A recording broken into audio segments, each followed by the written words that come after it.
கௌசர் பானு ஒரு கர்ப்பிணி பெண், நிறை மாத கர்ப்பிணி பெண். அந்த கர்ப்பிணி பெண் உயிரோடு இருக்கும்போது அவரது வயிற்றை வாளால் கிழித்து நிறை மாத சிசுவை, இந்த மண்ணில் பிறக்காத குழந்தையை தனது வாள்களால் 2 துண்டுகளாக கண்டம் துண்டமாக வெட்டி போடுகிறார்கள். 2002 குஜராத் கலவரத்தில் நடைபெற்ற ஒரு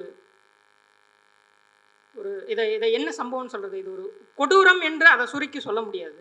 இப்படி அந்த கலவரத்தில் சுமார் 2000த்திற்கும் மேற்பட்ட இஸ்லாமியர்களை கொன்றொழித்தார்கள், தீக்கிரையாக்கினார்கள், பல குழந்தைகளை உயிரோடு எரித்தார்கள். இப்படிப்பட்ட மனிதர்கள் தான் இன்றைக்கு இந்த தமிழ்நாட்டில் நான் சொன்ன அந்த 4000 பயிற்சி வகுப்புகளில் உருவாகி கொண்டிருக்கிறார்கள். இந்த தமிழ்நாடு பெரியார் மண். இந்த தமிழ்நாட்டில் பக்திக்கு இடம் இருக்குமே தவிர பக்தியால் ஒரு அரசியல் இயக்கம் வலுப்பெற முடியாது. RSS ஆல் இந்த தமிழ்நாட்டை ஒரு காலம் கைப்பற்ற முடியாது. ராகுல் காந்தி பேசுறாரு இல்லையா, யூ வில் நெவர் எவர் அப்படின்னு பார்லிமெண்ட்ல நின்று தமிழ்நாட்டுக்கு பேசும்போது நம்ம கூஸ் பம்ப் ஆகிறோம். திமுக காரங்க முதற்கொண்டு சிபிஐ சிபிஎம் எல்லோரும் அதை எடுத்து போடுகிறார்கள். அந்த தமிழ்நாட்டில் தான் கௌசர் பானுவிற்கு என்ன கதி நடந்ததோ அந்த கதியை செய்த மனிதர்கள் இந்த தமிழ்நாட்டில் 4000 பயிற்சி வகுப்புகளில் உருவாகி கொண்டிருக்கிறார்கள். ஒரு எலும்பு கூட, ஒரு இஸ்லாமியின் எலும்பு கூட இந்த மண்ணில் இருக்கக்கூடாதுன்னு நினைக்கக்கூடிய ஒருத்தன் இந்த தமிழ்நாட்டில் உருவாகிட்டு இருக்கான். இப்படி 4000 வகுப்புகள், 50,000த்திற்கும் மேற்பட்ட மாணவர்கள் தினம் தினம் அன்றாடம் படித்துக் கொண்டிருக்கிறார்கள். ஏதோ ஒரு நாள் 2 நாள் அல்ல. இதோட விளைவு எங்க நம்ம பார்த்தோம் தெரியுங்களா? இவன் இப்படி எல்லாம் செய்ததோட விளைவு தான் திருப்பரங்குன்றத்துல சுமார் 5 லட்சத்திற்கும் மேற்பட்ட மக்களை திரட்டி முருக பக்தர்கள் மாநாடு நடத்த முடிஞ்சிச்சு. எல்லா கட்சியும் தானே கூட்டம் கூட்டுது. திமுக கூட்டுது, விசிக கூட்டுது, டிவிகே கூட்டுது. எல்லா கட்சிக்கும் மக்கள் வருவாங்க போவாங்க. அப்படி ஒரு கூட்டம் தானப்பா இது அப்படின்னு நினைத்தால், திமுக விசிக போன்ற கட்சிகள் எல்லாம் எல்லாருக்கும் வெளிப்படையா தெரியும். அவன் காசு கொடுத்து கூட்டத்துக்கு கூப்பிடுவது எல்லாருக்கும் தெரியும். அப்படி கூட்டப்பட்ட கூட்டமா இந்த 5 லட்சம் பேர்? அப்படி காசு கொடுத்து கூட்டப்பட்ட கூட்டம் அல்ல. இந்த தமிழ்நாட்டில் சுமார் 50 லட்சம் நோட்டீஸ் இந்த திருப்பரங்குன்றம் மாநாட்டிற்காக RSS ஆல் பிரசுரிக்கப்பட்டிருக்கிறது. கொள்கை ரீதியாக கூட்டப்பட்ட கூட்டம் அந்த 5 லட்சம் பேர். இந்த 6 தீர்மானங்களையும் அவன் ஏதோ மறைத்து வைத்துக் கொண்டு கூட்டத்திற்கு மக்களை கூட்டவில்லை. இந்த 6 தீர்மானங்களையும் மக்கள் மத்தியில் கொடுத்து பிரச்சாரம் செய்து இதற்காக அணிதிரட்டி இருக்கான் அந்த 5 லட்சம் பேரை. இத்தனை நாள் RSS செய்த வேலைகளின் பலன் தான் இந்த 5 லட்சம் பேர். மதுரை திருப்பாலையில் போலீஸ் பாதுகாப்போட ஒரு பிரைவேட் ஸ்கூல் கிரவுண்ட்ல துப்பாக்கி சூடு பயிற்சி. இப்படி ஒவ்வொரு இடத்துலையும் எங்கெங்க நடக்குதுன்னு யாருக்கும் தெரியாது. எதற்காக இந்த ஆயுத பயிற்சி? எதற்காக இந்த தடி? எதற்காக கையில் வாளோடு அவன் சுத்துறான்? எந்த எல்லையில் சென்று அவன் போரிட போகிறான்? எந்த எல்லைக்கும் கிடையாது. இந்த நாட்டில் அவன் வகுத்து வச்சிருக்கான் இல்லையா, இந்த நாட்டின் எதிரிகளாக கிறிஸ்துவர்களையும் இஸ்லாமியர்களையும் கம்யூனிஸ்டுகளையும் யாரெல்லாம் பாஜக RSS எதிர்க்கிறார்களோ, அது கொண்டு வரக்கூடிய சட்டதிட்டங்களை எதிர்க்கிறார்களோ அவர்களை எல்லாம் ஒழித்து கட்டுவதற்காகத்தான் அந்த ஆயுதங்கள். தமிழ்நாட்டில் RSS ஓட கூட்டங்கள் நடைபெறக்கூடிய ஒவ்வொரு இடங்களும் கல்வி நிலையங்கள். இது அவனோட புக்கு தான், லிஸ்ட் போட்டு வச்சிருக்கான் எங்கெங்கெல்லாம் நாங்கள் வார்கா நடத்தணும்னு. வார்கா என்பது ஷாகாவை போல உயர்ந்த மட்டத்தை சேர்ந்தது. அது இந்து மதவெறி கொண்ட உணர்வு உள்ள ஊழியர்களை உருவாக்கும் இடம். தமிழ்நாட்டின் பல்வேறு கல்வி நிலையங்கள் நடந்தது. அடுத்த சந்ததிகள் உருவாகும் இடங்களில் அவன் நபர்களை உருவாக்கிட்டு இருக்கான். பெண்கள் மத்தியில் அவன் நபர்களை உருவாக்கிட்டு இருக்கான். ஒவ்வொரு சமூகத்தின் பிரிவினர் மத்தியிலும் இந்த ஊழியர்களை உருவாக்கிட்டு இருக்கான். இந்த நிலைமை நீடித்தால் தமிழ்நாடு இன்னொரு குஜராத்தாக மாறும். தமிழ்நாடு இன்னொரு உத்தரப்பிரதேசமாக மாறும்.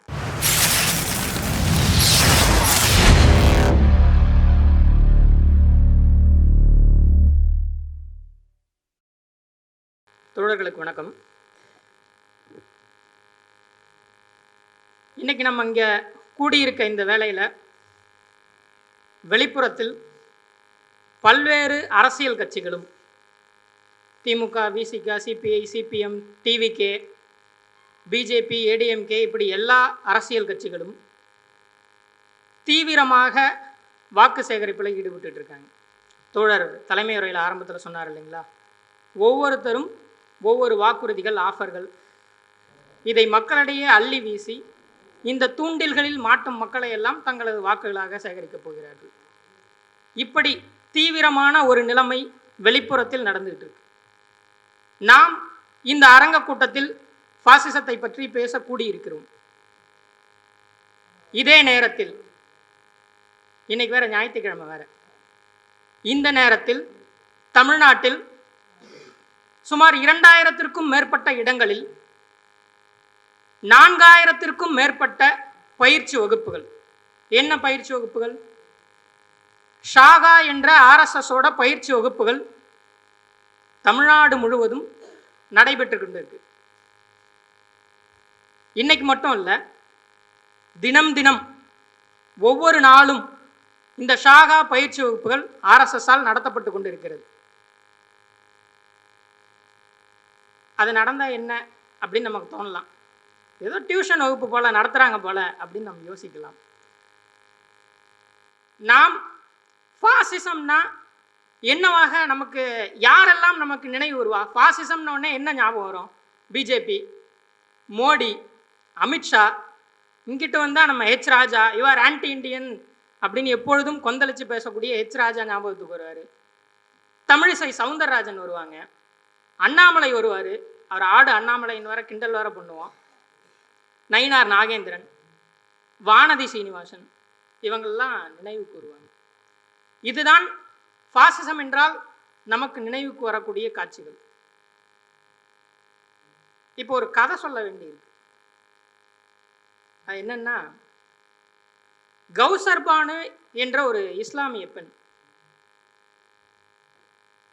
அந்த இஸ்லாமிய பெண்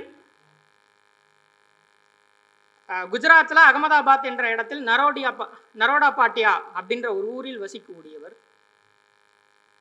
அந்த இஸ்லாமிய பெண் ஒரு கலவரத்தில் சிக்கிக்கொள்கிறார். அந்த கலவரத்தில் பல ஆண்கள் நெத்தியில நாமம் போட்டிருக்கான், கையில கத்திகளோடு பெரும் பெரும் வாள்களை வைத்துக்கொண்டு, தடிகளை வைத்துக்கொண்டு, பெட்ரோல் கேன்களை வைத்துக்கொண்டு அந்த கலவரத்தில் அந்த பெண்ணை சூழ்ந்து கொண்டார்கள். அந்த கௌசர் பானு ஒரு கர்ப்பிணி பெண், நிறை மாத கர்ப்பிணி பெண். அந்த இடத்துல என்ன நடக்குதுன்னா, அந்த கர்ப்பிணி பெண் உயிரோடு இருக்கும்போது அவரது வயிற்றை வாளால் கிழித்து நிறை மாத சிசுவை, இந்த மண்ணில் பிறக்காத குழந்தையை தனது வாள்களால் 2 துண்டுகளாக கண்டம் துண்டமாக வெட்டி போடுகிறார்கள். இது குஜராத்தில் 2002 குஜராத் கலவரத்தில் நடைபெற்ற ஒரு இதை என்ன சம்பவம் சொல்றது? இது ஒரு கொடூரம் என்று அதை சுருக்கி சொல்ல முடியாது. இப்படி செய்கிறார்கள். இப்படி செய்யும் மனிதர்களை நாம் என்ன சொல்வோம்? என்ன சொல்லலாம்? சைக்கோன்னு சொல்லலாமா? இவங்க எல்லாம் ஒரு சைக்கோவா இருப்பாங்க, அதனால தான் இப்படி பண்ணிட்டாங்கன்னு சொல்லலாமா? நம்மால் புரிந்து கொள்ள முடியாத ஒரு மனிதன், நம்மால் கற்பனையிலும் சிந்திக்க முடியாத ஒரு மனிதர்கள் அந்த கலவரத்தில் அன்றைக்கு இருந்தார்கள். இப்படி அந்த கலவரத்தில் சுமார் 2000த்திற்கும் மேற்பட்ட இஸ்லாமியர்களை கொன்றொழித்தார்கள், தீக்கிரையாக்கினார்கள், பல குழந்தைகளை உயிரோடு எரித்தார்கள்.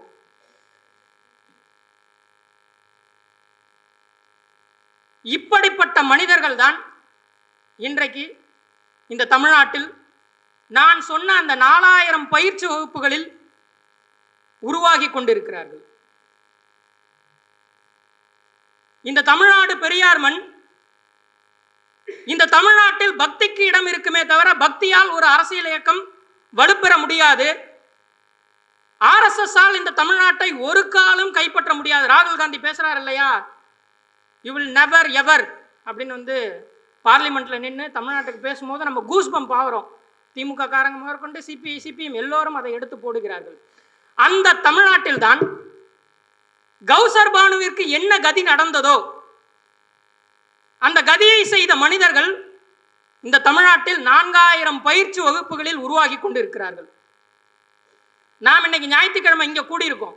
இதே ஞாயிறன்று வாரம் இவர்களுக்கெல்லாம் சொல்லிக் கொடுக்கறதுக்காக சுமார் 3500க்கும் மேற்பட்ட ஆசிரியர்கள், அதில் பெரும்பான்மையானவர்கள் பெண்கள், இதை சொல்லி RSS பெருமைப்பட்டுக் கொள்கிறது, அவர்கள் இந்த பயிற்சி வகுப்புகளில் ஈடுபடுகிறார்கள். இன்னொரு கதையும் சொல்றேன்.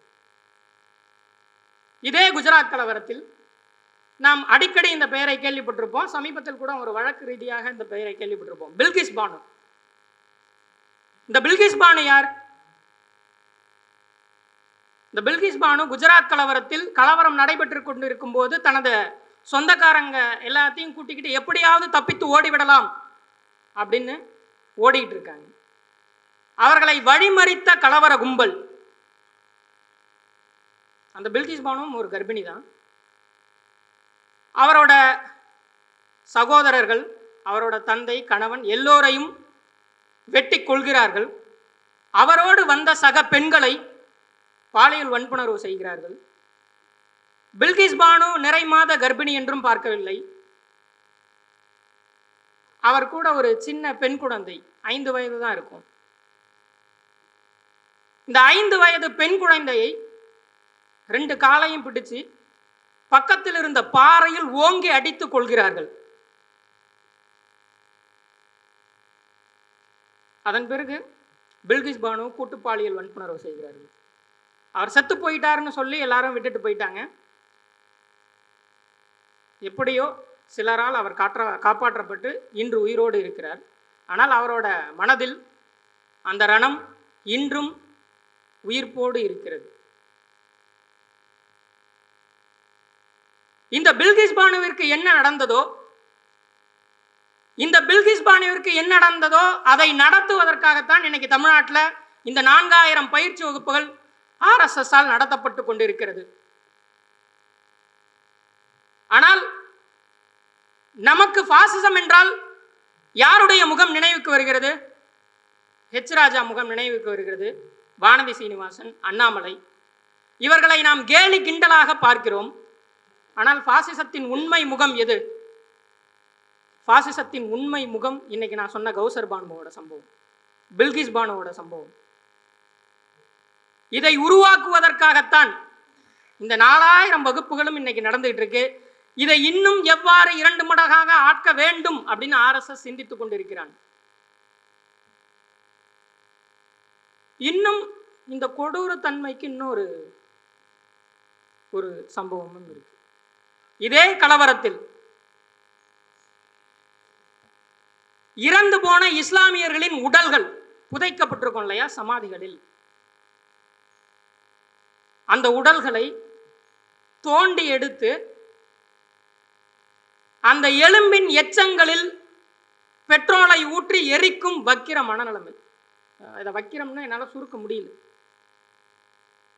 அந்த எலும்பு கூட இந்த மண்ணில் இருக்கக்கூடாது. ஒரு இஸ்லாமியனின் எலும்பு கூட, செத்து போனவனோட எலும்பு கூட இந்த மண்ணில் இருக்கக்கூடாது என்று சிந்திக்கும் அந்த மனநிலைமையை நாம் என்ன சொல்வது? இதுதான் பாசிசம். இதுதான் பாசிச கும்பல். இந்த படைக்கு எதிராகத்தான் நாம் போராட வேண்டி இருக்கிறது. இந்த படையைத்தான் தமிழ்நாட்டில் கட்டி அமைப்பதற்காக ஒவ்வொரு கிராமம் தோறும், ஒவ்வொரு ஊர்கள் தோறும் ஷாகாக்களை அமைச்சிட்டு இருக்கான். தமிழ்நாட்டில் 2000க்கும் மேற்பட்ட இடங்களில் 4000க்கும் மேற்பட்ட வகுப்புகள் நடக்கிறது. அப்ப பாசிசம் என்பதோட உண்மை முகம் இது. நாம் பார்க்கும் அண்ணாமலையோ, அவங்களும் பாசிஸ்டுகள் தான், மறுக்கல. ஆனால் அண்ணாமலையோ H. ராஜாவோ கேலி கிண்டல் செய்கிறோமே, இதை மட்டுப்படுத்துகிறார்களே. இன்னைக்கு தமிழ்நாட்டில் பாசிசம்ன்ற வார்த்தை நாம் சொன்ன பொருளில் இல்லை. அது ஏதோ ஒரு கட்சியை திட்டுவதற்கான ஒரு வார்த்தையாக மாற்றப்பட்டு விட்டது. அதன் உண்மையான அடர்த்தியான அர்த்தம் என்பது குஜராத்தில் நடந்ததுதான், கௌசர் பானுவிற்கு நடந்ததுதான். இன்னைக்கு அன்றாடம் உத்தரப்பிரதேசத்தில் ஒவ்வொரு இஸ்லாமியரும், ஒவ்வொரு ஒடுக்கப்பட்ட தலித் மக்களும், ஒவ்வொரு கிறிஸ்துவர்களும் என்ன அனுபவித்துக் கொண்டிருக்கிறார்களோ அதுதான் பாசிசம். அத்தகைய நிலைமையை உருவாக்கும் நோக்கத்தோடு தான் தமிழ்நாட்டில் RSS இன்னைக்கு வேலை செஞ்சிட்டு இருக்கான். ஆனால் ஒரு சோகமான உண்மை என்னன்னா, இதை பற்றி பேசக்கூடிய கட்சிகள் இந்த பாசிசத்திற்கு மாற்று நாங்கள் தான் என்று சொல்லிக்கொள்ளக்கூடிய திமுகவோ, விசிகாவோ, சிபிஐ, சிபிஎம் போன்ற இந்தியா கூட்டணி கட்சிகள் மருந்திற்கும் இதை பற்றி வாய் திறப்பது இல்லை. தனது தேர்தல் பிரச்சாரங்களில் கூட இதை பற்றி பேசுவது கிடையாது. இதுதான் பாசிசத்தின் உண்மை முகம். அப்ப அவர்கள் ஏதோ ஒரு சைக்கோ அல்ல. நம்மால் அவனுக்குள்ள என்ன இருக்குன்னே புரிஞ்சுக்க முடியாத நிலைமையில் இருக்கும். இப்படித்தான் RSS தனது ஒவ்வொரு உறுப்பினரையும் அத்தனை நபர்களையும் இப்படித்தான் வளர்த்தெடுக்கிறது. நாம் நினைப்பது போல அவர்களை கேலி கிண்டல் இப்படி பார்க்கக்கூடிய இந்த மனநிலைமை தமிழ்நாட்டில் இருக்கு இல்லைங்களா? அது எதனால் வந்ததுன்னா, தமிழ்நாடு ஒரு பெரியார் மண், இங்கெல்லாம் இப்படி நடக்காதுன்னு நம்ம கிட்ட ஒரு ப்ரொஜெக்ஷன் எப்பொழுதும் இருந்துகிட்டே இருக்கு. அது அல்ல நாம் பார்க்கும் உண்மை. நம் கண்ணுக்கு புலப்படாமல் ஒரு உண்மை இந்த தமிழ்நாட்டில் நடந்துகிட்டே இருக்கு. கேன்சர் நோயை பத்தி உங்களுக்கு தெரிஞ்சிருக்கும். கேன்சர் நோய் எப்படி உருவாகும்? டிஎன்ஏ மியூட்டேஷன் அடையும். பிறழ் டிஎன்ஏ, தவறான டிஎன்ஏவா அது உருவாகுது. அதற்கு பிறகு அது கட்டியாக உருவாகும். அதற்கு பிறகு அது என்ன பண்ணும்? ஒவ்வொரு செல்களாக சிதைக்கும், ஒவ்வொரு செல்களாக பரவும். இது பரவி உடலின் ஒவ்வொரு உறுப்புகளையும் செயலிழக்க வைக்கும். அதற்கு பிறகுதான் அது உயிரை பறிக்கும். தமிழ்நாட்டில் RSSின் வளர்ச்சி அப்படிப்பட்டதுதான். ஒவ்வொரு அங்கங்களாக அது பரவி கொண்டிருக்கிறது. தமிழ்நாட்டின் மக்கள் மத்தியில் அது வேர் விட்டு பரவி கொண்டிருக்கிறது. நாம் என்ன நினைக்கிறோம்? தமிழ்நாட்டில் பார் பிஜேபி ஜெயிக்கவே இல்லை, அங்க பார் இங்க தோத்துட்டான், அண்ணாமலை தோத்துட்டான், பாத்தீங்களா? பிஜேபியின் எல்லா உறுப்பினர்களும் தோத்துட்டாங்க. இதுதான் தமிழ்நாட்டோட நிலைமைங்க. பாருங்கள், பிஜேபிலாம் இங்க வர முடியாது, RSS இங்க வளராது. ஆனா ஒரு உண்மையை பார்க்க தவறுறோம். RSS எங்கெல்லாம் வேர் விட்டு கிளை பரப்பியதோ அங்கெல்லாம் பாஜக வென்றது. RSSக்கு இப்ப பிஜேபி ஜெயிப்பதல்ல நோக்கம். பிஜேபி ஜெயிப்பது செகண்டரி. இந்த அரசு உறுப்புகளை எல்லாத்தையும் ஒவ்வொரு உறுப்பாக நான் பிடிச்சிக்கிட்டு இருக்கேன், உண்மைதான், அது உண்மை. அவன் எல்லா உறுப்புகளையும் சிங்க்ரனைஸ் பண்ணிட்டு இருக்கான். ஆனால் அது எப்படி சாத்தியமாகும்? அது எப்படி சாத்தியமாகும்னா, RSSற்கான மக்கள் அடித்தளம், மக்கள்கிட்ட RSS வேர் விட்டு புகுந்திருந்தால்தான் இதெல்லாம் சாத்தியம். அக்லக்கான் ஒரு பெயர் கேள்விப்பட்டிருப்போம்.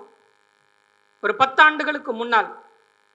அந்த அக்லக்கான் யாருன்னா, ஒரு இஸ்லாமியர் தன்னோட வீட்டில் தன்னோட ஃப்ரிட்ஜில் மாட்டுக்கறி வைத்திருந்தார்னு சொல்லி அவரது வீட்டுக்குள் புகுந்த இந்துத்துவ குண்டர்கள் அவரை தரதரவென இழுத்து வந்தார்கள், அவரையும் அவரோட பையனையும். அந்த சாலையில் குழுமி இருக்கக்கூடிய ஒட்டுமொத்த மக்கள் கண் முன்னாலையும் அவர்களை அடித்தே கொன்றார்கள். சரமாரியாக தாக்கி அதில் அக்லக்கான் செத்தே போயிட்டார். இங்க ஒருத்தவரை போட்டு அடிக்கிறாங்கன்னா நம்ம என்ன பண்ணுவோம்? சுத்தி நிற்கிற எல்லாரும் போயிட்டு அதை தடுப்போம். ஏன்பா இப்படி பண்ற, ஏன்டா இப்படி அடிக்கிறீங்க அப்படின்னு பிரிச்சு விட ட்ரை பண்ணுவோம். அதை தடுக்க முயற்சி செய்வோம். அக்லக்கான் செத்த போது ஒருவரும் அதை தடுக்கவில்லை. எல்லாரும் வேடிக்கை பார்த்தாங்க.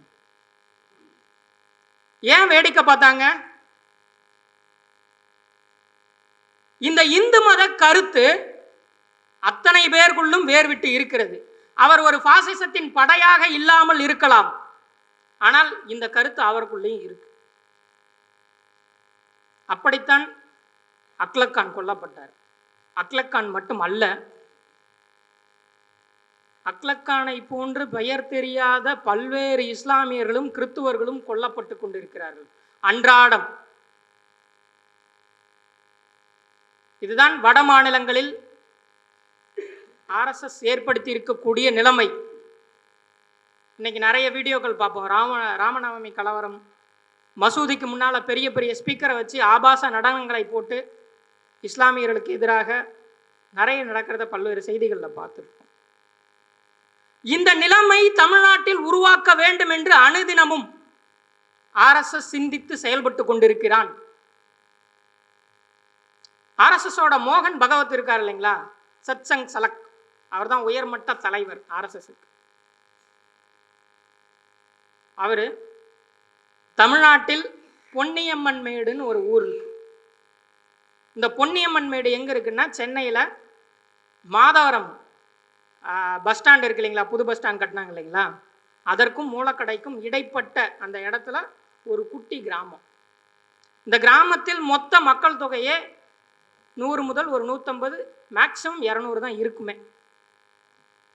அங்கே என்னோட நண்பர் மீடியா துறையில் வேலை செய்கிறவர், அவர் போயிருந்தார். ஏன்னா மோகன் பகவத் அங்கே வராரு பொங்கல் விழா கொண்டாடுவதற்காக. அங்கே இருக்கக்கூடிய ஒரு RSS முழு நேர ஊழியர் அவர் தான் தொடர்பு கொள்கிறார். இவர் மீடியாவில் இருக்கிறதுனால மொதல் நாள் ஒரே ஒரு ஃபோன் கால், ஒரு பேரை சொல்லிட்டு இந்த மாதிரி சேனல்ல இருந்து வரேன்னு சொல்லிடுறாரு. மறுநாள் போனார். அந்த ஊழியர் அவரை பெயர் சொல்லி கூப்பிட்டு வாங்கன்னு மரியாதையாக நடத்துகிறார். அந்த RSS முழு நேர ஊழியரோட ஏஜ் என்ன இருக்குன்னா, ஒரு 45 to 50 இருக்கும்.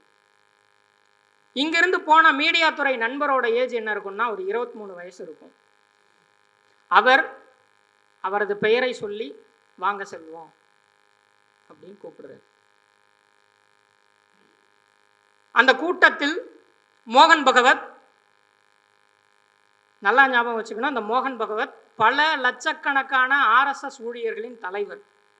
அவர் தான் இந்த ஒரு 150 பேர் கொண்ட ஒரு சிறு கிராமத்திற்கு, ஒரு கோயிலுக்கு வந்து பொங்கல் விழா கொண்டாடி அந்த மக்கள் மத்தியில் உரையாற்றி விட்டு செல்கிறார். ஒரு குட்டி கிராமம் தமிழ்நாட்டில். இந்த பொன்னியம்மன் மேடுன்னு சொன்னால் யாருக்கும் தெரியாது, ஆனால் அந்த கிராமத்துக்கு வருகிறார். எதற்காக வர வேண்டும்? மோகன் பகவத்துக்கு 75 வயசு. சுமார் 1000 கிலோமீட்டர் தாண்டி இந்த ஊருக்கு வர வேண்டிய அவசியம் என்ன? ஏன்னா அவனுக்கு ஒரு லட்சியம் இருக்கு. இந்த நாட்டை இந்து ராஷ்டிரமாக மாற்ற வேண்டும். 4 வகை வருணம் 4000 சாதிகளை உள்ளடக்கிய இழந்து போன அந்த தர்மத்தை அவன் சொல்றான் இதை தர்மம்னு. எது? 4 வகை வர்ணமாக 4000 சாதிகளாக பிரிந்து கிடப்பது, ஒரு சாதி இன்னொரு சாதிக்கு அடிமையாக இருப்பது தனது தர்மம். இந்த தர்மத்தை நிலைநாட்ட வேண்டும் அப்படின்ற அந்த நோக்கத்தோட எங்கோ இருக்கும் ஒரு கிராமத்திற்கு அதன் தலைவர் வருகிறார். இது RSSின் ஒவ்வொரு ஊழியரோட அர்ப்பணிப்பு. இதை நான் பெருமையாக சொல்வதாக நினைக்காதீங்க, இதுதான் யதார்த்தமான உண்மை நிலை.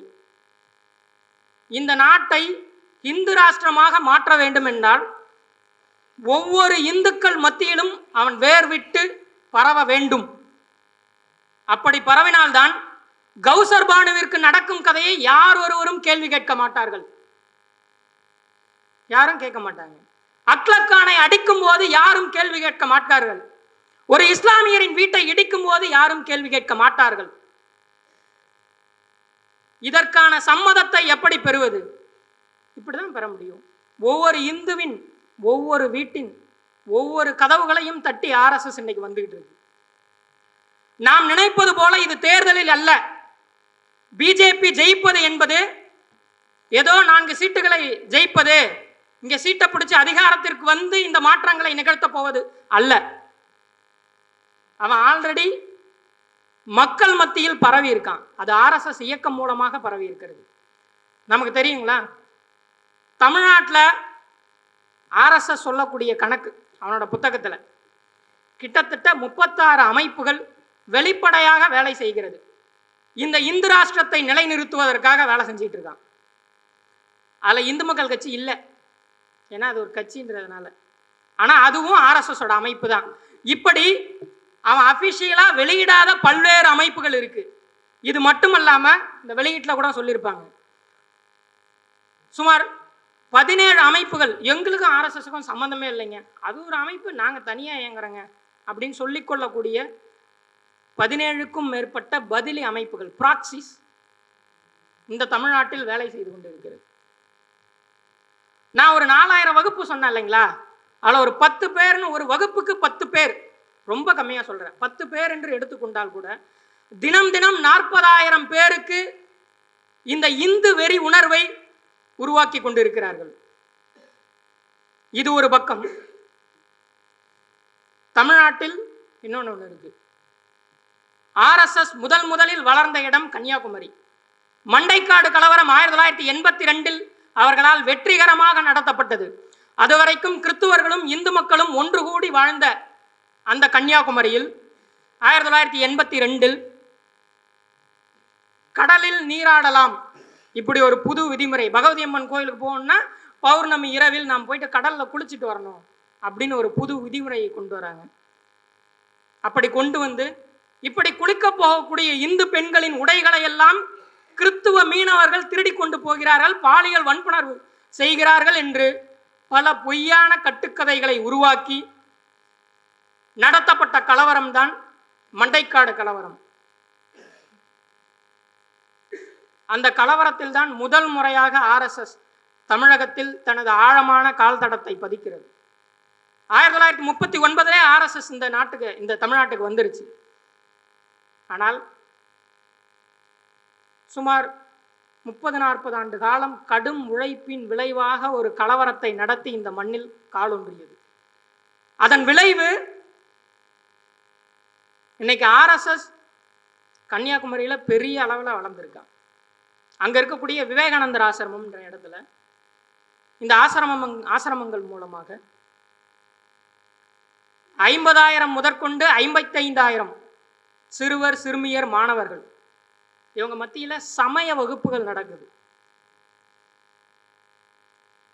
இந்த சமய வகுப்புகளில் ஒரு 5 பாடத்திட்டங்களை வச்சிருக்காங்க.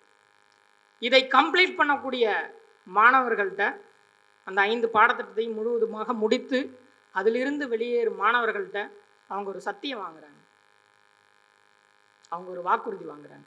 அது என்ன தெரியுங்களா? எல்லா சாத்தியமான நேரங்களிலும் நான் இந்துத்துவத்திற்கும் இந்து மக்களுக்கும் விசுவாசமாக இருப்பேன். இதுதான் அங்க அவங்க செய்யக்கூடிய சத்தியம். யோசிச்சு பாருங்க, காசே வாங்காம அதற்காக வகுப்பெடுக்கக்கூடிய பல பெண்கள், இந்த மாணவர்கள் மட்டும் அங்க பயில, அவங்களோட பெற்றோர்களும் அதோடு தொடர்புல இருக்காங்க.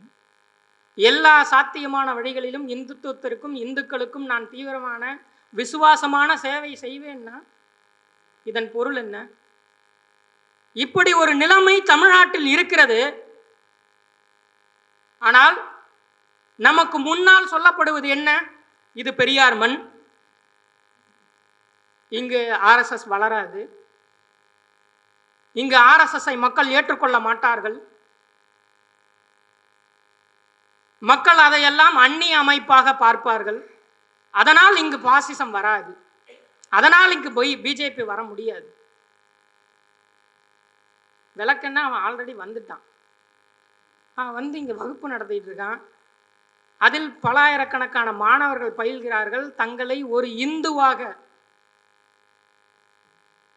நான் சொல்லக்கூடிய இங்கே மாரியம்மன் கோயிலில் கூழ் ஊத்துறவங்களும் தங்களை இந்துன்னு நினைக்கிறாங்க தான்.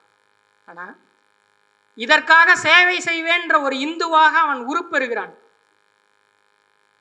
நாளைக்கு அவன் தான் கௌசர் பானுவை கொன்றது போல ஒருத்தரை கொள்ளுவான். ஒரு எலும்பு கூட, ஒரு இஸ்லாமியின் எலும்பு கூட இந்த மண்ணில் இருக்கக்கூடாதுன்னு நினைக்கக்கூடிய ஒருத்தன் இந்த தமிழ்நாட்டில் உருவாகிட்டு இருக்கான். இப்படி 4000 வகுப்புகள், 50,000த்திற்கும் மேற்பட்ட மாணவர்கள் தினம் தினம் அன்றாடம் படித்துக் கொண்டிருக்கிறார்கள். ஏதோ ஒரு நாள் 2 நாள் அல்ல. இதோட விளைவு எங்க நம்ம பார்த்தோம் தெரியுங்களா? இவன் இப்படியெல்லாம் செய்ததோட விளைவு தான் திருப்பரங்குன்றத்தில் சுமார் 5 லட்சத்திற்கும் மேற்பட்ட மக்களை திரட்டி முருக பக்தர்கள் மாநாடு நடத்த முடிஞ்சிச்சு. இதை திமுக ஊடகங்கள், இந்திய கூட்டணி ஆதரவு ஊடகங்கள்லாம் எப்படி போட்டாங்கன்னா, பாருங்கள் கூட்டமே இல்லைன்னு. திருப்பரங்குன்றத்தில் இருக்கவங்களுக்கு தெரியும் அவன் எப்படி திரட்டி அங்கே கூட்டத்தை நடத்தினான் என்று. இப்போ எல்லா கட்சியும் தானே கூட்டம் கூட்டுது. திமுக கூட்டுது, விசிக கூட்டுது, டிவிக்கு கூட்டுது. எல்லா கட்சிக்கும் மக்கள் வருவாங்க போவாங்க. அப்படி ஒரு கூட்டம் தானப்பா இது அப்படின்னு நினைத்தால், திமுக விசிக போன்ற கட்சிகள் எல்லாம் எல்லாருக்கும் வெளிப்படையாக தெரியும். அவன் காசு கொடுத்து கூட்டத்துக்கு கூப்பிடுவது எல்லாருக்கும் தெரியும். நிறைய ஊடகங்களை எடுத்தீங்கன்னா மீட்டிங் முடிஞ்ச பிறகு எங்களுக்கு காசு கொடுக்கலன்னு புலம்புற வீடியோக்கள் எல்லாம் வந்திருக்கும். அப்படி கூட்டப்பட்ட கூட்டமா இந்த 5 லட்சம் பேர்? அப்படி காசு கொடுத்து கூட்டப்பட்ட கூட்டம் அல்ல. இந்த தமிழ்நாட்டில் சுமார் 50 லட்சம் நோட்டீஸ் இந்த திருப்பரங்குன்றம் மாநாட்டிற்காக RSS-ஆல் பிரசுரிக்கப்பட்டிருக்கிறது. ஏன் உண்மையாக சொல்கிறேன்னா, நாங்கள் ஒரு இடத்துக்கு பிரச்சாரத்துக்கு போனோம். அங்கே என் கையில் ஒரு இந்து முன்னணிக்காரர் கொடுக்குறாப்புல அந்த நோட்டீஸ் கொள்கை ரீதியாக கூட்டப்பட்ட கூட்டம் அந்த 5 லட்சம் பேர். அந்த நோட்டீஸில் இருந்தது என்ன தெரியுங்களா? நான் படித்து காட்டுறேன். அந்த நோட்டீஸில் 6 முக்கிய தீர்மானங்கள் இருந்துச்சு. இதுதான் அந்த முருக பக்தர்கள் மாநாட்டிலையும் தீர்மானமாக இயற்றப்பட்டது. இந்த தீர்மானங்களை அச்சடித்து தான் மக்கள் மத்தியில் விநியோகித்து அந்த 5 லட்சம் பேரையும் அவன் திரட்டியிருக்கான். சுமார் 12,000த்திற்கும் மேற்பட்ட வேனு, பஸ்ஸு எல்லாத்தையும் வச்சு அந்த தீர்மானம், கார்த்திகை தீப திருநாள் அன்று திருப்பரங்குன்றம் மலையில் தீபம் ஏற்ற வேண்டும். ஆபரேஷன் சிந்தூர் வெற்றிக்கு காரணமான இந்திய இராணுவத்திற்கும் பிரதமர் மோடிக்கும் நன்றி. தமிழகத்தில் உள்ள குன்றங்கள் அனைத்தும் குமரனுக்கே என்கிற வகையில் அனைத்து மலைகளையும் காக்க வேண்டும். வரும் தேர்தல் உள்ளிட்ட எந்த தேர்தல் வந்தாலும் நாம் அனைவரும் ஒன்று சேர்ந்து இந்துக்களின் வாக்கு வங்கியை நிரூபிக்க வேண்டும். ஒவ்வொரு மாத சஷ்டி தினத்தன்றும் நாம் அனைவரும் சஷ்டி கவசத்தை பாட வேண்டும். இந்த 6 தீர்மானங்களையும் அவன் ஏதோ மறைத்து வைத்துக் கொண்டு கூட்டத்திற்கு மக்களை கூட்டவில்லை. இந்த 6 தீர்மானங்களையும் மக்கள் மத்தியில் கொடுத்து பிரச்சாரம் செய்து இதற்காக அணி திரட்டி இருக்கான் அந்த 5 லட்சம் பேரை. இத்தனை நாள் RSS செய்த வேலைகளின் பலன்தான் இந்த 5 லட்சம் பேர். அதை நம்பி கூட்டம் கூட்டியிருக்கான். இந்த நாட்டில் கொள்கையை சொல்லி கூட்டம் கூட்டுவது ஒன்று கம்யூனிஸ்ட் கட்சிகள், இன்னொருத்தவன் அவன். அதை நம்ம ஏற்றுக்கொண்டுதான் ஆக வேண்டும்.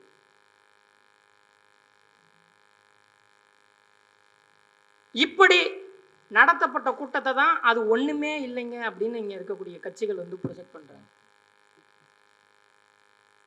GR சுவாமிநாதன் கொடுத்த தீர்ப்பினால் திருப்பரங்குன்றம் மலையில் தீபம் ஏற்ற வேண்டும் என்று அந்த மக்கள் அங்க வரவில்லை.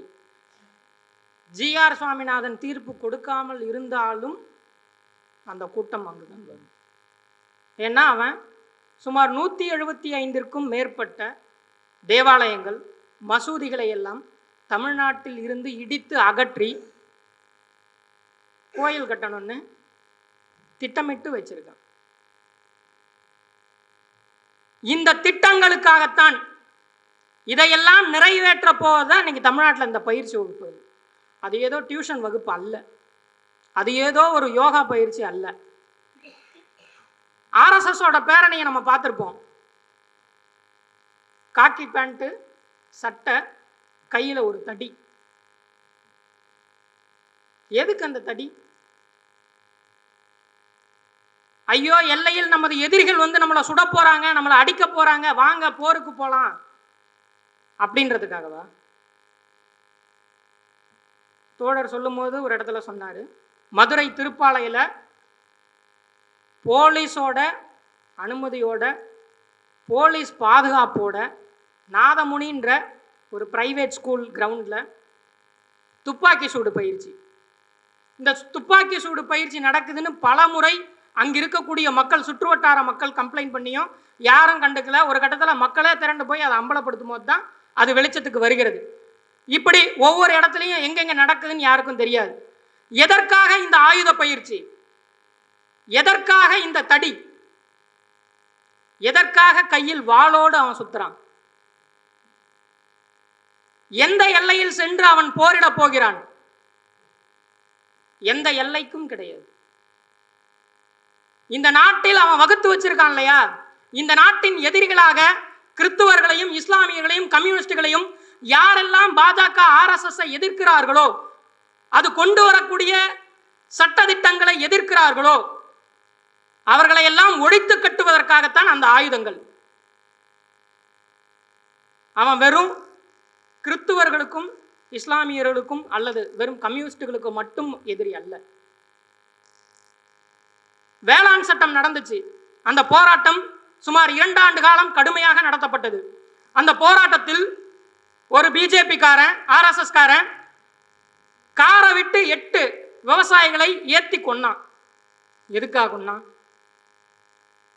விவசாயிகள் நடத்தக்கூடிய போராட்டத்தில் தடியடி வைத்து அவர்களை இந்துத்துவ கும்பல் தாக்குவது எதற்காக?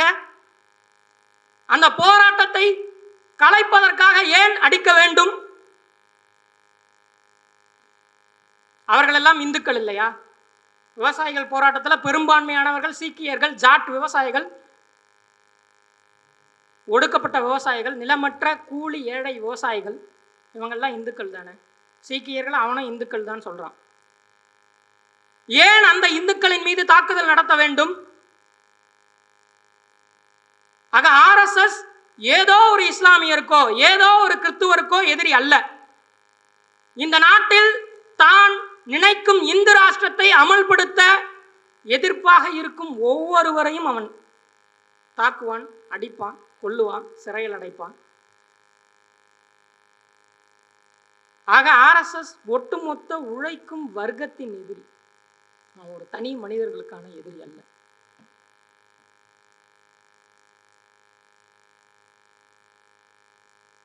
தமிழ்நாட்டில் பாசிச அபாயம் என்பதை இப்படித்தான் நாம் புரிந்து கொள்ள வேண்டி இருக்கிறது. இதுதான் உண்மை, இதுதான் யதார்த்தமான புறநிலைமை உண்மை. நம்மிடையே போடப்பட்டிருக்கக்கூடிய அந்த மாயத்திரையை விளக்கினால் இந்த உண்மைதான் இருக்கும். தமிழ்நாட்டில் இப்படி பயிற்சி வகுப்புகள் நடத்துகிறாங்க. 50,000 மாணவர்களை விவேகானந்தா ஆசிரமம் போன்ற ஆசிரமங்களில் சமய வகுப்புகள் நடத்துகிறாங்க. இதெல்லாம் நம்ம தெரிஞ்சிருப்போம். இது மட்டும் இல்லாமல் நான் சொன்னேன் இல்லைங்களா, 36க்கும் மேற்பட்ட அமைப்புகள் விவசாயிகளுக்கு இருக்குது, ஆட்டோ தொழிலாளர்களுக்கு இருக்குது, மீனவர்களுக்கு இருக்குது, பெண்களுக்கு இருக்குது, திருநங்கைகளுக்கு இருக்கிறது, ஊசிமணி பாசிமணி விற்கக்கூடிய குறவர்களுக்கு இருக்கிறது. எந்த கட்சிக்காவது ஊசிமணி பாசிமணி விற்கக்கூடியவங்கள்ட்ட கிளை இருக்கிறதா? கிடையாது. சமூகத்தின் ஒவ்வொரு பிரிவு மக்களிடையேயும் கிளை இருக்கிறது. ஒவ்வொரு பிரிவு மக்களையும் இந்த இந்துத்துவ கருத்தியலுக்காக கொண்டு வர வேண்டும் என்று அவன் வேலை செய்கிறான். நம்ம அமைப்பு கிட்ட கூட அந்த மக்கள்கிட்ட இன்னும் பெரிய அளவில் போகலை. அது யதார்த்தமான உண்மைதான். ஆனால் இந்த நாட்டில் மதவெறி கலவரங்களை ஏற்படுத்த வேண்டும், இந்த நாட்டை இந்துத்துவ நாடாக, அகண்ட பாரதம், இந்து ராஷ்டிரமாக மாற்ற வேண்டும் என்று துடிக்கும் RSS அவ்வளவு அர்ப்பணிப்போடு, அவ்வளவு தியாக உணர்வோடு வேலை செய்கிறார். நான் சொன்னேன் இல்லைங்களா, அந்த பொன்னியம்மன் மேட்டில் ஒரு முழு நேர ஊழியர், இப்படி பல லட்சக்கணக்கான முழு நேர ஊழியர்கள் திருமணம் செய்து கொள்ளாமல் தங்களது ஒட்டுமொத்த வாழ்க்கையும் இந்த லட்சியத்திற்காக, மக்களை பிளவுபடுத்தும் இந்த கொள்கைக்காக அனுதினமும் உருவாக்கி கொண்டிருக்கிறார்கள். வெளியில் ஒரு ஓவியம் பெருசாக மாட்டியிருப்பாங்க. ஒரு பெரிய நாகப்பாம்பு இருக்கும், கீழே குட்டி குட்டி குழந்தைகள் எல்லாம் ஊதிக்கிட்டு ஜெய் ஸ்ரீராம் பாரத் மாதா கி ஜெய்ன்னு சொல்றதெல்லாம். அப்படித்தான் தமிழ்நாட்டில் உருவாக்கிட்டு இருக்காங்க. அது ஒரு உண்மையான ஓவியம். அந்த உண்மை சம்பவத்தை அடிப்படையாக வைத்து தான் தோழர்கள் அதை வரைஞ்சிருக்கு. இப்படி ஒவ்வொரு சமூகத்தின் பிரிவுகளுக்கும் உருவாக்குவதற்கு இந்த லட்சியத்திற்காக தான். அப்ப ஆர்எஸ்எஸ் என்றால் நாம் நினைப்பது போல வானதி சீனிவாசனோ எச் ராஜாவோ மட்டும் அல்ல, அது மக்களிடையே ஊடுருவி கிளை பரப்பி இருக்கக்கூடிய இந்த படை. இதுதான் ஆர்எஸ்எஸ் பலம், இதுதான் ஆர்எஸ்எஸ். அப்ப உண்மையில் நாம் எதிர்க்க வேண்டியது யார்? தேர்தலில் நிற்கக்கூடிய பிஜேபி மட்டுமல்ல. இங்க ஒரு முழக்கம் இப்ப பிரதானமாக இருக்கிறது. பிஜேபி வந்த பிறகு இனி தேர்தலில் நின்றெல்லாம் பிஜேபி வீழ்த்த முடியாது, நம்ம இந்த களத்துக்கு வந்தாகணும், கூட்டணி வச்சாகணும், ஆளும் கட்சிகளை ஆதரித்து தான் இதை முறியடிக்க வேண்டும் என்று சொல்கிறார்கள். நாங்க தேர்தலை புறக்கணிக்கணும்னு சொல்றோம். அவர்கள் சொல்லும் கூற்றுப்படியே தேர்தலில் நின்று அவனை வீழ்த்த வேண்டும் என்றாலும் மக்களிடையே அவன் உருவாக்கி வைத்திருக்கக்கூடிய இந்த படையை தொடாமல், இந்த படையை வீழ்த்தாமல் தேர்தலையும் அவனை முறியடிக்க முடியாது.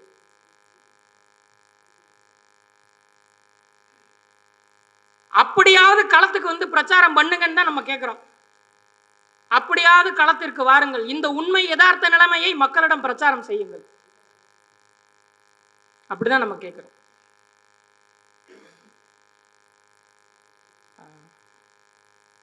இந்த அமைப்புகள் மூலமாக என்னெல்லாம் செய்யறான் அப்படின்னா, இப்போ விவசாயிகள் அமைப்பு வச்சிருக்கான். இப்போ நம்மளும் அமைப்பு வச்சிருக்கோம், விவசாயிகள் மத்தியில் வேலை செய்கிறோம், தொழிலாளர்கள் மத்தியில் வேலை செய்கிறோம். விவசாயிகள் பிரச்சனைன்னா கூலி, இது நெல்லுக்கு கூலியை உயர்த்தி கொடுக்கணும். பருவ காலங்களில் பிரச்சனை வருது, அந்த பிரச்சனைகளை தீர்த்து கொடுக்கணும். வேளாண் சட்டத்தை எதிர்த்து முறியடிக்கணும். இப்படியெல்லாம் எதெல்லாம் அந்த வர்க்கத்தின் பிரச்சனையோ அதையெல்லாம் நம்ம பிரச்சாரம் செய்கிறோம், மக்களை அணிதிரட்டுறோம். அவன் என்ன செய்கிறான் தெரியுங்களா? கோமாதா பூஜை, சமுத்ரா பூஜை, விளக்கு பூஜை, ஒவ்வொரு கந்த சஷ்டியிலும் கந்த சஷ்டி கவசம் பாடணும், ஒவ்வொரு பௌர்ணமி இரவிலும் கந்த சஷ்டி பாடணும், ஒவ்வொரு அமாவாசையிலும் கந்த சஷ்டி பாடணும். இல்லை, இதெல்லாம் உண்மை. இதெல்லாம் விஜயபாரதம் பத்திரிகையிலிருந்து நாங்கள் தெரிந்து கொண்டது. அவன் இதை சின்சியராக வேலை செஞ்சிட்டு இருக்கான். சமீபத்தில் நாங்கள் ஒரு இடத்துக்கு பிரச்சாரத்திற்கு போனோம்.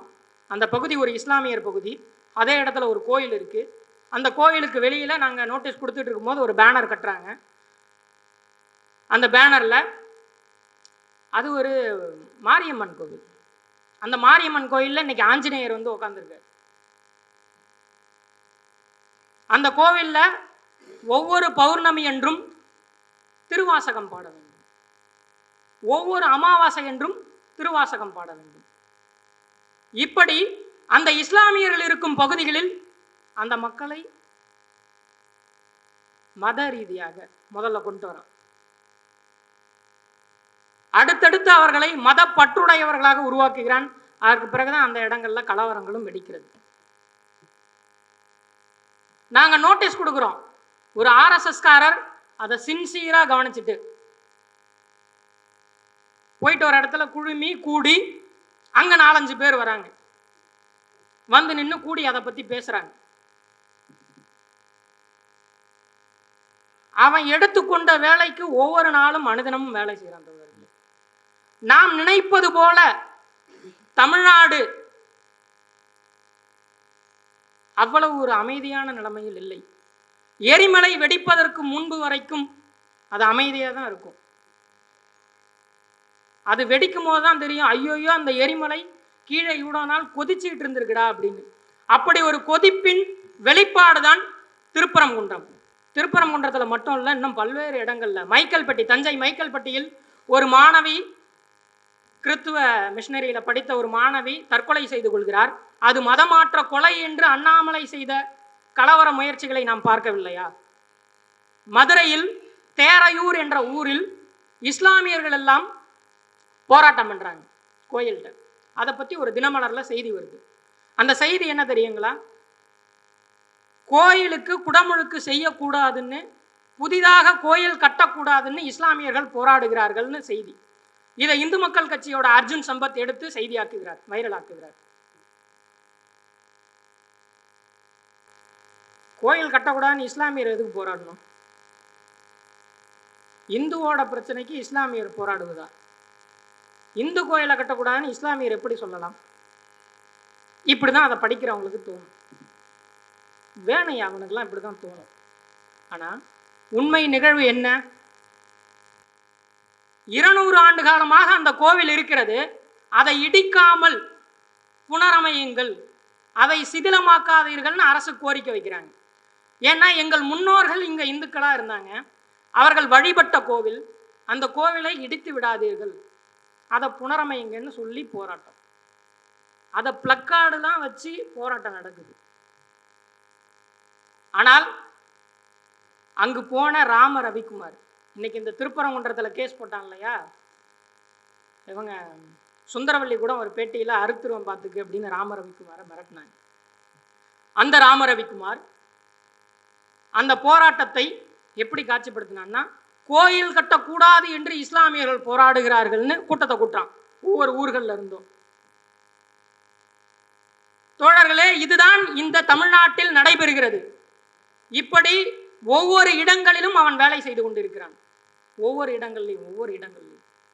ஆனா இதை எதிர்க்கக்கூடிய கட்சிகள், யாராவது ஒரு கட்சிகள் இப்படிப்பட்ட சம்பவங்களை என்றாவது ஒரு நாளாவது, இவ்வளவு நாள் இல்லை, குறைஞ்சபட்சம் இந்த தேர்தலிலாவது இதை சொல்லி மக்களிடையே பிரச்சாரம் செய்கிறார்களா?